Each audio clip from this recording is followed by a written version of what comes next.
it would be all right. You'd still get mail. Amazon would pick. No, it wouldn't. Amazon would pick that up. You would have to send things through UPS. It would cost a lot more. It wouldn't, though. Competition would start kicking in.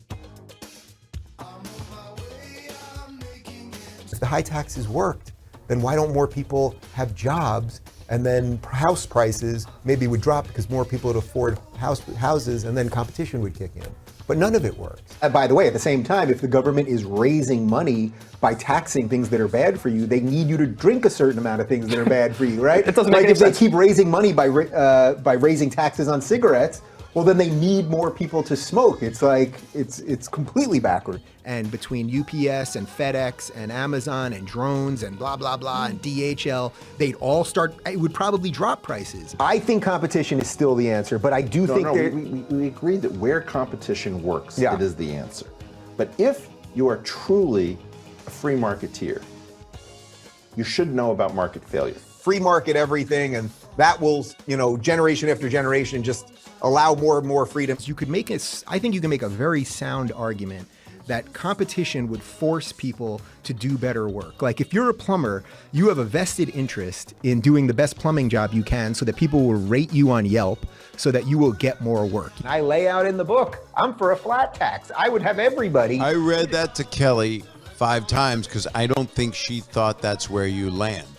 Yeah, oh yeah. And I've read most of the big libertarian and right-leaning economic books, and they make sense. Pretty much everybody can pay 18%. And to even throw the lefties a bone, I would be willing to tack on a couple percentage points for the super rich. Get the government out of the way, get regulation out of the way. They're making sure that the house doesn't fucking fall on you, that the power lines, are done correctly, that all the electricity is done correctly, the pipes are laid in correctly, your septic system or your sewage system is done correctly. Yeah. Do you think that could be privatized then?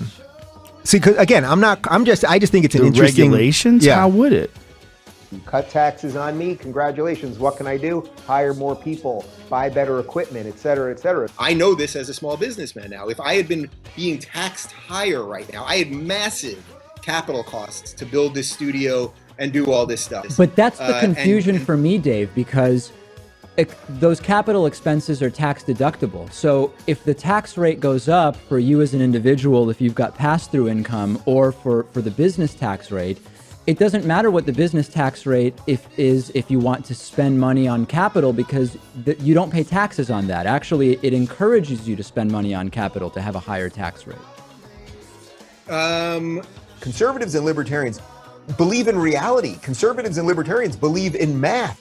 $17, $8 every 4 weeks for 1 year. $8 every 4 weeks for 1 year. Give me the math on that. Multiply that by 52. Can you do that?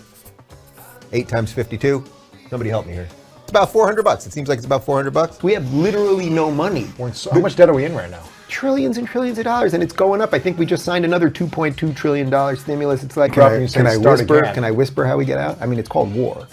The sad truth is it seems to me that we're in an almost unavoidable conflict with China now. They have so much of our debt that we know we can never pay it back. That get us further into debt, and we'll owe China more and more, and eventually we'll have to go to war with China because, at some point it's just sort of like the mafia. And by the way, China also, owns a ton of our debt, right? We're in massive, massive debt to China. Like, they're our debtors, and we've got more weapons than our debtors right now. Talk about a mafia move. It's a seriously depressing, unpleasant thing to think. And at some point when they call in the tab, when they're like, no, guys, no more beers on us, we're calling in the tab. Well, then what do we do? Because we can't pay them back. We don't have any money.